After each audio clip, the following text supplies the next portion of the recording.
Hello, hello, everyone. Welcome to the episode 15 of Wasted Wanderers. I am JD from Bay Area. I have with me my awesome friend Abhi from Vancouver.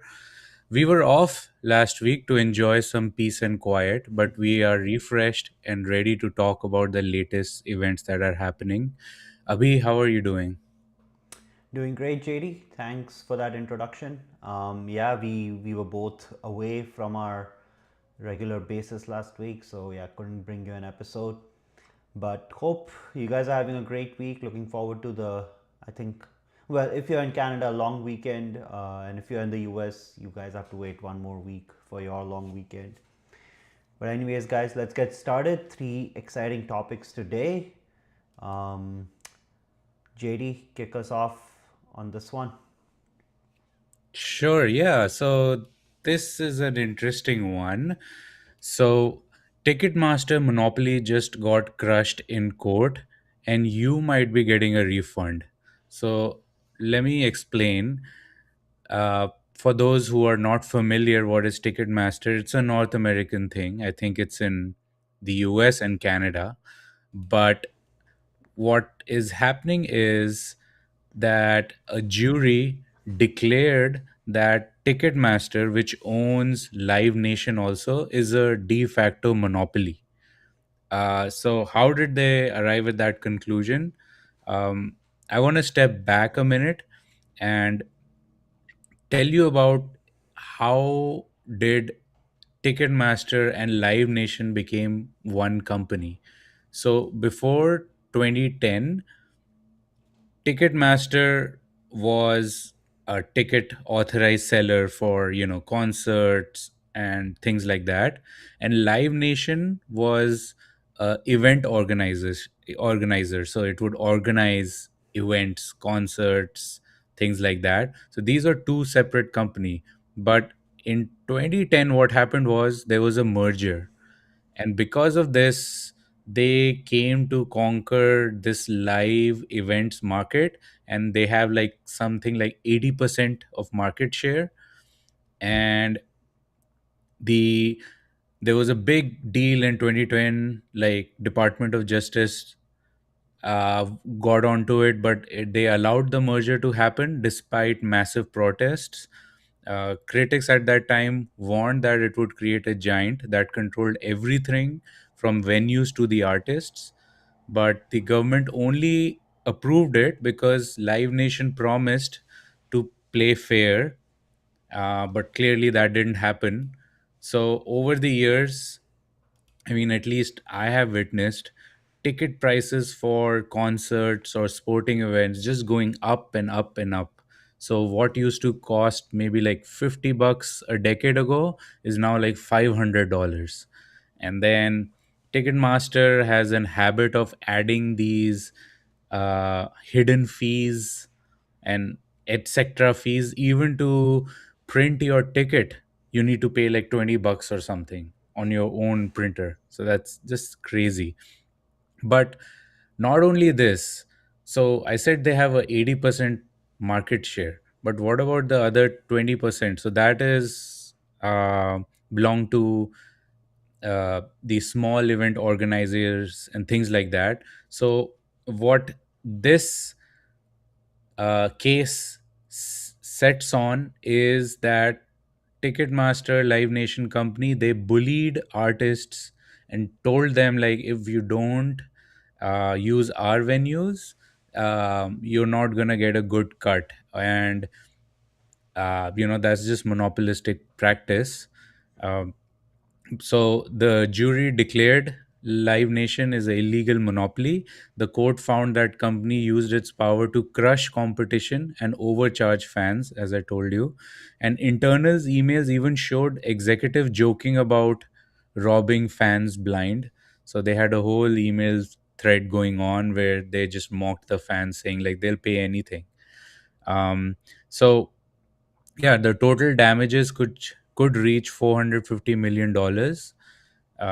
But again, like as a concert goer, as a event attendee, how much are we going to get? I don't know, because once the lawyers get involved, all these class action lawsuits, they have big numbers like $450 million or $1 billion, but the check in the mail that you get is like maybe like $7 or something.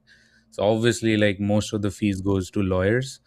But why I like this story is, at least this has been a very rare case where something is a monopoly, and the government actually are siding with the people and the small business owners, that yes, this company is employing tactics that looks like a monopolistic practice, and it's a very high bar to prove in general. But this is, I guess, the first step on the way. I know Live Nation, Ticketmaster is going to counter sue, and then there's going to be some settlement or something. So this might go on for years, actually. I would love to hear your thoughts, Abhi. I mean, I'm not the biggest live event goer. I mean, I keep finding local events that happen in Vancouver, your Light Festival and Forbidden Forest Experience, and all these kind of niche events that happen. But I've basically used Ticketmaster like a couple of times for like the 2 3 concerts I've gone to in my life. Tickets are expensive, no doubt, and no doubt it's at least partly because of the monopoly that Ticketmaster and Live Nation have in the industry. What I don't understand entirely is, okay, you break up Ticketmaster and Live Nation on paper.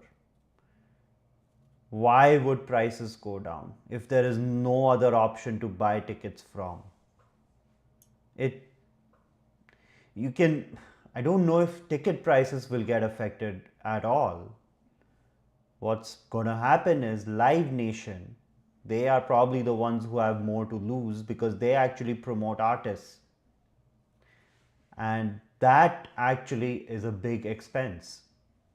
Selling tickets is not a big expense. Once you have your deal set up with all these venues, it's not a big expense. But promoting artists is is a recurring expense. Every new tour, every new concert that they want to have, they have to put in some money to promote them, and then have some sort of a deal with the venue or Ticketmaster or any middle person that, okay, I'm going to get you this artist to perform in this venue. In return, I get that cut. So Live Nation has everything to lose from this breakup. Ticketmaster itself probably has very little to lose. Now, I don't know how these deals between the joint company and the venues are set up. If the deals are under Ticketmaster's name, then they basically don't have anything to lose. They have no reason to reduce prices unless another ticketing app shows up, and they start selling, they start getting these deals from venues, and they start offering tickets for cheaper. Having said that, all tech companies basically go down this route. Like, they will start increasing prices for their services beyond any reasonable limits, and then you'll see a court case, and let's see if something comes off it. Like, the best example of this is Uber, right? When has Uber ever been in an environment where someone's not suing it? One thing is, it's not gone. The second thing is, prices have gone up. And for those who think Lyft is cheaper, no, Lyft is also the same thing. So I'm not sure what happens unless competition comes in. And the problem is, even competition doesn't matter. I mean, same thing, going back to Uber and Lyft, they basically charge the same price because they are all using algorithms to figure out what the pricing is. And as we are seeing with all AI, all types of AI technology, it converges. So ultimately, even though Lyft's algorithm and Uber's algorithm might have been written differently, it will start converging. So you'll basically see a 50-cent difference. Same thing with Ticketmaster. They don't even have competition for now. but some other app will show up. They will have their own algorithm. Eventually it'll converge and you'll end up paying the same price. So, and it'll probably get accelerated because AI is at a fairly, at least for these kind of algorithm matching optimization, price optimization, it's pretty good. I think you can break the monopoly. I wouldn't wait for that check, JD. It's probably not going to show up. It's the story of all tech companies. I think the bigger lesson we need to take from this is use tech products, especially in the field of software. Like use them, but don't get dependent on them to a point that you literally can't find alternatives. If you find your Ticketmaster ticket to be too expensive, then why don't you go to the venue itself and buy a ticket? I don't know if they even allow that. I have no idea how this place works, but it's time that if you want to reduce the amount you pay to all the apps and all these platforms, then you're just gonna have to either go open source if there is an alternative, or you're gonna, walk to the venue and buy your ticket. That's what it's gonna come down to. Yeah, and one thing I want to add is to your point, like, yeah, the only way out is to not use the app, Yeah, Ticketmaster, which is going to be hard because, even like the FIFA World Cup that's happening, I have heard their backend is by Ticketmaster, and all these big artists, Shakira or Taylor Swift, all of them use Ticketmaster. So I would say, like, buy local and see local artists, see local events, see the small yeah, events, because they are where upcoming artists are. When you're paying like 400 or I don't know $1,000 to watch Taylor Swift, I mean she's already big, she's already commercialized. So I mean, what can you see that you can't see on her videos? So another reason why the tickets are expensive is, as you mentioned, Abhi, like inflation. Like it's crazy. Yeah, you have to pay all these fees, and it's getting expensive. Yeah, I don't think there's a way out, but I'm just happy that like Ticketmaster is getting declared a monopoly, because I was really pissed at all the fees that I have to pay, which just looks so dumb on paper. Yeah. yeah. All right, guys, let's get to the next one. And there we go. So here is another meta story, and if you were on the Narad News Live, I think on the third, I had actually covered each of the Max 7 companies and their hiring. But today we are going to talk about a different aspect of this. So I'm sure something has come across your feeds on this, that Meta workers are basically retaliating or revolting against AI surveillance. And what's happened here is that Meta has basically said that I think they've introduced what mouse tracking software and keystroke software. And they're going to track every keystroke, they're going to track every mouse movement of all their employees. And the reason is okay, to train their AI models. That's the official reason given. Employees are not trusting this entirely because they feel that this will have a direct impact on their calibrations, on their performance reviews every year. But again, Meta's official stand is not that, right? And this news we got from a Canadian source. So um, I I want to go to the next one. I'll quickly show you guys this one. Now this is they have some data here on the surveillance workplace, who's watching and how workers feel about it. Time tracking software, I think 96% employees are tracking that. Physical workplace like cameras, badges, I think that's pretty common, 75%. Online activity, 74%. Biometric data, 67%. AI powered productivity analytics, 61%. Keystrokes and mouse movements, 43%. Now, this is also, I think, coming at the heel of another announcement that Meta is going to lay off 8,000 more people. I think uh,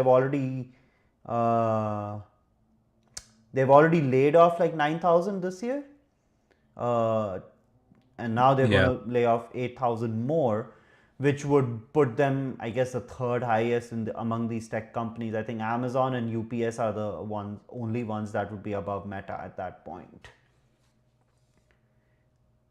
My take on this is, one, this is an employer's market, so they will do whatever they want and they will still get job applications. You don't want to do it, they'll get someone else to do it. Because how many people have revolted? I don't know how many people have actually revolted, and whatever I've read in this story from a revolt perspective, it's childish. Let me go to that. Yeah, I think what distributing anonymous flyers urging colleagues to sign a petition against the company's recent installation of mouse tracking software on their work computers. Uh, that's not going to go anywhere, guys. No. You can sign as many petitions as you want. Unfortunately, that's not going to lead anywhere. One. Two, there is nothing, especially in a workplace, there's nothing like privacy. So there are two ways to deal with it. Either you just walk out and you take 50 other people with you, at least to make a bloody dent. Signing this petition is not going to go anywhere. Or two, what you do is you just stop giving a shit. I mean, it's not like I've never checked out the Apple website on my work laptop. I'm like, fine, see it. I'm looking at the latest iPhone. You want to track my mouse movements? Do it. It's fine. Because at some point, it's like, I'm not going to waste my time being scared of this kind of stuff. You want to train your AI model? Go for it. The one rule I follow is no personal account sign in on my work laptop of any sort. I may occasionally check my email, personal email, especially if I just need to, print some paperwork in the office or something. That's just the extent of it. It never goes above that.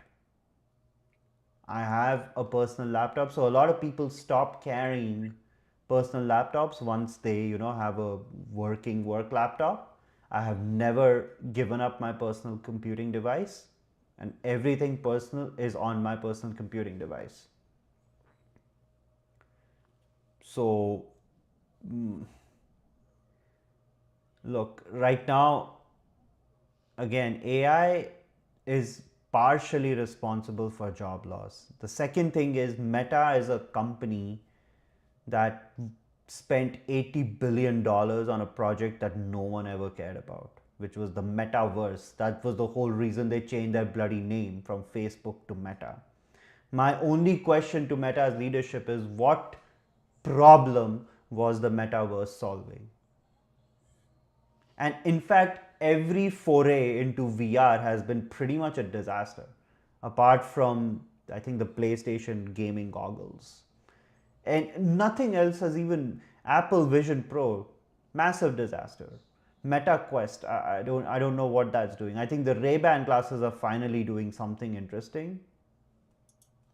But again, that whole $80 billion dream where everyone will sit in a metaverse and have, you know, coffee around virtual boardrooms, that's gone.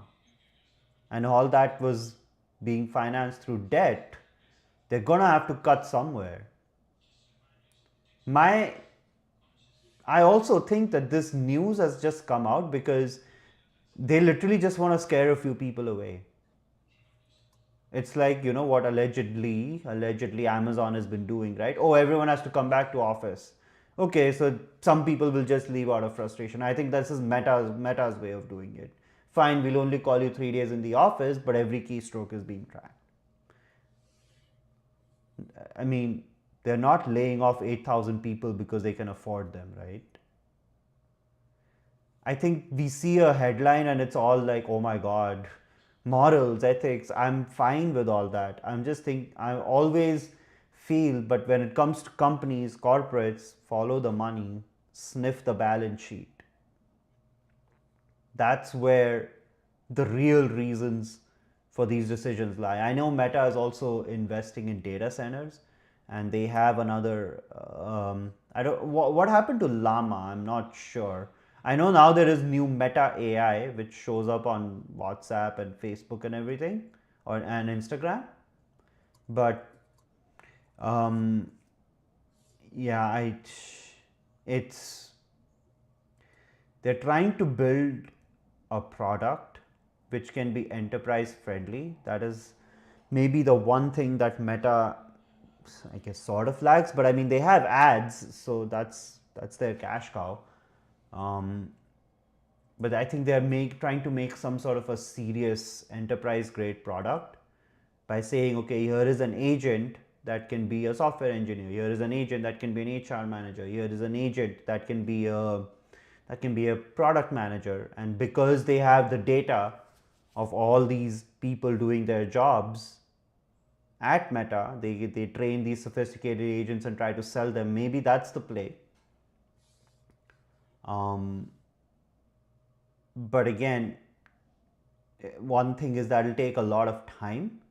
Two, that'll take a lot of hyperparameter tuning and recalibration, testing, and all the good things.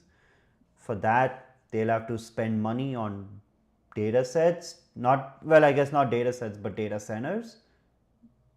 And for that, they need money. Then again, now they have to try and lay off a few people. Um, it's one of those vicious circles. But yeah, I don't think distributing anonymous flyers and signing petitions is going to go anywhere. JD, what do you think? Right. Yeah. I mean, I do agree that by now everybody kind of knows that metaverse was just a fad, just like a 3D TV. It's just one of those technologies that is a fad. Like, people are not going to uh, be in metaverse in the future. People like physical reality. So that's the truth. Um, and yes, now they have some kind of a good selling product, the Meta Ray Bans, but they spent $80 billion to get there. So that's a crazy amount. I don't know how they're going to recoup that investment. I want to zoom in into the why of the story more than like what is happening. So, one point is that until recently, meta models were not that good. So, as Abhi mentioned, they had a llama model. That was the last time they were in conversation about these AI models. The new one that they released, I forget the name, it is okay, but it's still, I think, like number four, behind Google, OpenAI, and Anthropic. So it's just surprising to see a company like Meta, which has all the data about users. In our previous episodes, we talk about how Google is kind of like the AI winner because they have all the data about users, and AI models are essentially trained on them. So Meta also has that. So why are they so behind? Um, yeah, that's a question I don't know we'll ever get an answer to. But what I know for sure is, my guess is what Meta is focusing on are something that are called computer use models. So these are like vision models where the model just sees your desktop and your mouse, and it has to predict the next steps. So if I ask it, okay, go play this song on Spotify, it's going to control the mouse, click on the um, internet bar, and then type in spotify.com and then do all these steps, right? So I think the mouse tracking that they're trying to do is for this particular model, because there isn't any good computer use model right now. Even the best ones are kind of very slow, at least the ones I've used. Um, so they are one of the harder models to train, for sure. Uh, but then what Meta is doing is it's recording every click and every scroll from their employees, and they want to teach these AI agents how to navigate computers like humans do. Um, Now,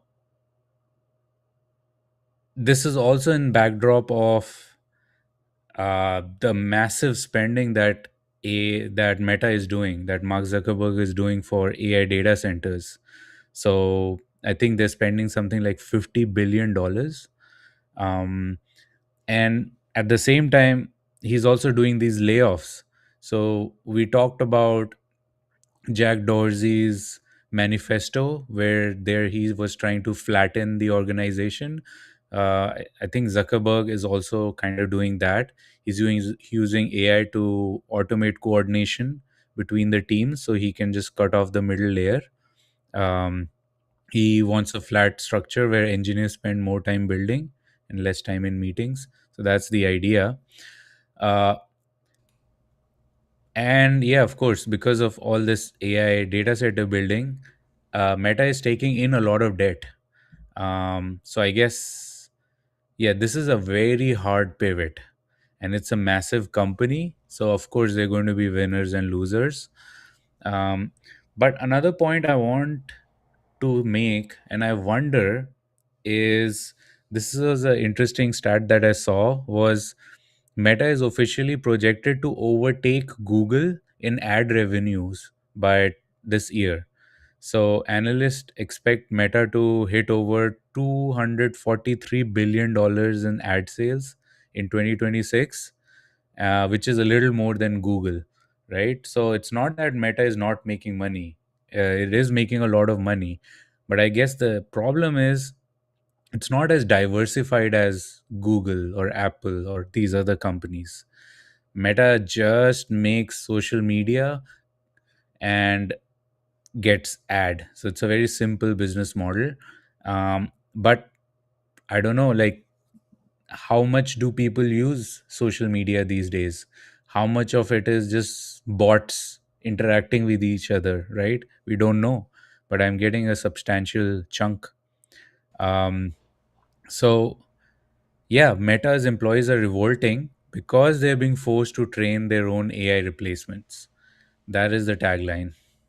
Yeah. One more thing I want to point out in this, there could be another entirely different angle to this, right? To this, so this is the one that I had done on 3rd May on the Narad News channel, and this is the screenshot for Meta that I had put up. So on the left, on the top left, guys, you see this screenshot from layoffs.fii. It shows you the layoffs. So Meta has done basically 30, let's say close to 36,000 layoffs over 2022 to 2026. So that's the data this website tracks. And I guess all of them have been in the Bay Area, so the United States. And then on the right, you see an interesting picture. This is the global Meta workforce over the past 5 years. So I've tried to make it as uh, the same time frame as possible. This is from Macro Trends.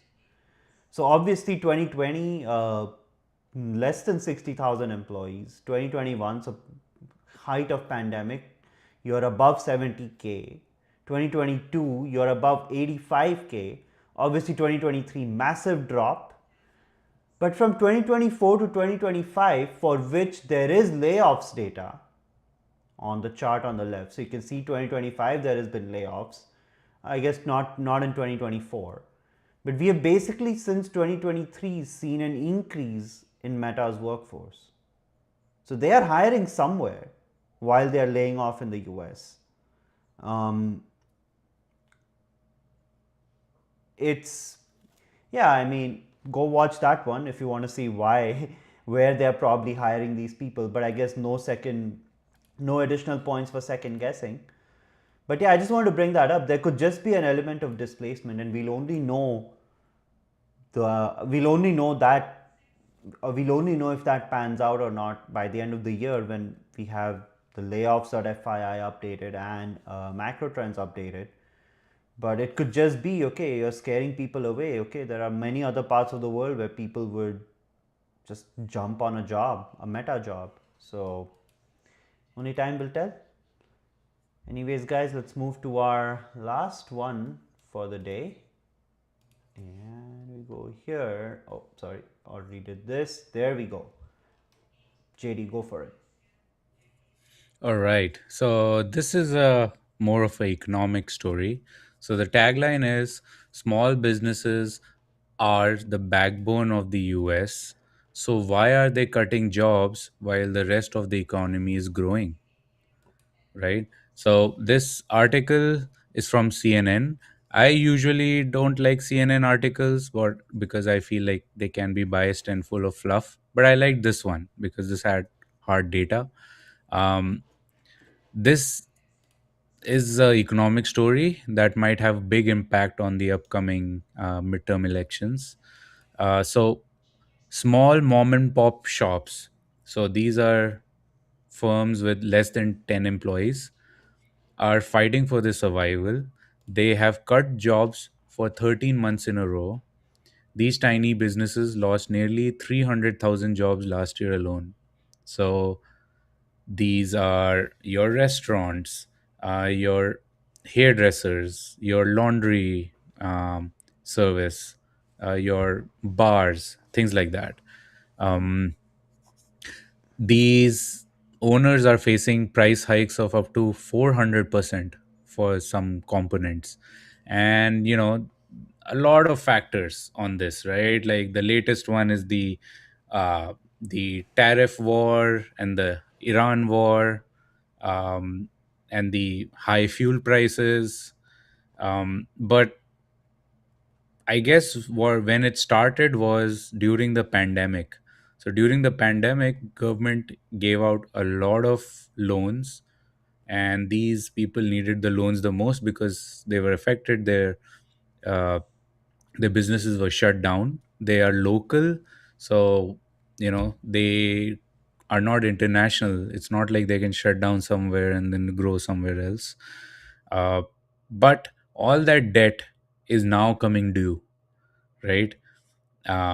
All these survived on government loans. Now they have to pay them back with interest. And this drains their cash flow and makes it impossible to handle new spikes that are happening right now in shipping and rent. Uh, and it's unfortunate because small mom and pop shops are the biggest engine for new jobs in America.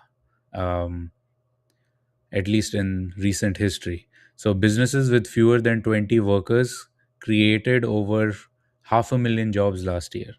Without these shops, the total US economy would have actually lost jobs instead of growing. So, this is like, when you're driving, if the US economy was a car, this is the engine check light. Like it's showing like something is not going good for these small uh, businesses. Over 62 million Americans get their paycheck from small businesses. They represent over 90% of all companies in the US by numbers and produce more than 40% of US's GDP. So, I mean, even when I drive around these days to the mall or to, the small shopping complex, I see a lot of shuttered stores. I see a lot of empty stores. So, yeah, I see a lot of engine check lights everywhere. And I feel like this was an important story to talk about and let the viewers know that this is happening. Abhi, your thoughts? So let me. Oh God, I was just trying to open that up. Let's see. Okay, let me put something else up real quick, and let's see if I can show this to everyone. So there we go. That's the national debt, close to 39 trillion. That's averaging out to be $114,000 for every person in America, right? That's all I needed to show. I'll go back to, oh, oops. Let's just go to Keynote. Yep. Now at 39 trillion, one of the central tenets of this government is to try and reduce the national debt. How do you do that? So they came in, and you can't force other people to start paying your debt. So the way was, okay, it's going to cost more for people to send stuff to America. But how do you do that? You tariff. The problem is you can only put a tariff on your own people, on your own businesses. It does become more difficult for companies or businesses globally to sell into America. But then what countries started doing all over the world is they started diversifying their markets. So essentially, US consumers now end up paying more for global products, which does bring back manufacturing jobs, and that's a positive for US. But the US is a very expensive country to make anything. And it's not that's that's something that cannot be solved even in all of the 4 years of this presidency, right? It's just going to take a decade for all of this to start meshing together, and we are going through the bumpy road that it's going to take to get there. Even in this article, I think this person who's being referred is also saying that they are happy with the manufacturing jobs coming back to America. What they are not happy about is the tariff flip flops that are happening. Of course, we have to also add in now the Iran war. That has increased the price of oil, thereby increasing basically the price of everything else. Now, there can be a bailout package, but that's going to go counter to that federal debt that this administration is principally trying to reduce. That's been their primary agenda since day one, since the day President Trump took the oath for a second time. That's been the bedrock on which they fought the election, they won the election, and now they're trying to do that to the best of their abilities. Having said that, the yeah, there is no easy way out of this. In fact, I don't know if the debt has actually gone down or not. Not maybe not. I don't follow the numbers. I just literally wanted to take a look at the tracker just for this live. I don't know if it's actually gone down or not. I know we've been hearing 38 trillion for a long time. Now it's kind of gotten to 39 trillion. But I would say that still, at least it's increasing at a decreasing rate. And that in some way is progress, because I don't think it's going up by 1 trillion every 70 days anymore, or some that ridiculous number that was put out. I don't think that that's the case, because back in January, this figure was floating around that the US debt goes up by 1 trillion every like 70 days or something. And we are well, out of that 70-day period, and it's not even gone up by a trillion. So it's a good thing. But yeah, corrections on any level are not easy. And for everyone across the chain, they will never be easy. And this is also a huge wake up call for the real or for the state of the economy minus the tech industry. if you remove the Max 7, if you remove all these tech companies, you're basically removing like 40% of SPY. And then the rest, let's say uh, Mac, so Max 7, so you're left with 493. The rest of the 493 are not doing that great. Maybe that can be an incentive to stop the war and, start the economics back up. I'm not sure if anyone's listening, but I feel bad for jobs disappearing at mom and pop shops. You always need your corner store to get something quickly, just for a candy bar or just for a carton of milk. You don't want, especially in the states where it would drive to get everywhere. If you can just walk for 5 minutes and get something real quick, you need your corner stores. You need all these other types of. I think this article is more around a pet supply store. Yeah, not everyone wants to go to PetSmart. Not everyone wants to, sometimes there are just local relationships that people want to maintain, so they just keep going to those stores. And ultimately, I think the average amount of people in a US town is about 3,000. Maybe it's gone up to about 4,000. That's pretty small. So if your average town has 4,000 people, there is very little reason for a massive Walmart to exist just for that town. Maybe there'll be a Walmart for like 5, 6 of these towns put together, but not necessarily for that one town. So people will need their, local stores. But again, at least for the next 2.5, 3 years, in fact, I would probably say for the next 5 years. Again, I'm not just thinking of this in terms of administration. I'm thinking in terms of just economics. It's going to take at least 5 years for things to balance out. And 5 years, I would say, after the war is over. That's a big caveat. Because if the war is going to be on and then the strait is going to be blocked,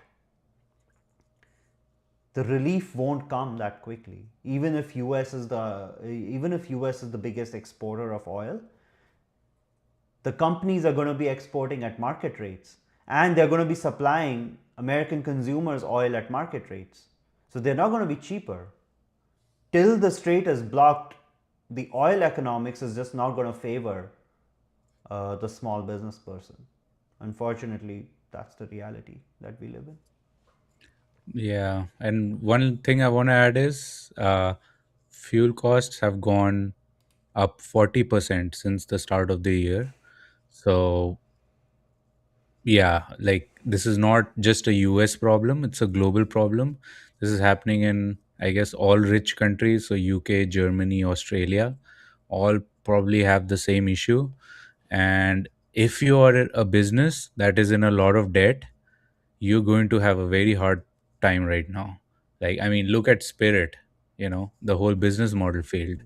So, yeah, it's not just a mom and pop problem, but unfortunately, we're going to say a lot of these kind of small stores disappear. All right, guys. So that brings us to the end of our episode today. Do like, share, subscribe, comment. Let us know what you like. Let us also know what you dislike. Let us know what you would like to see. Thank you for all your support and love so far. And see you guys next week. Same time, same place. Yeah, thanks everyone who subscribed or shared. Means a lot to us. See you guys next time.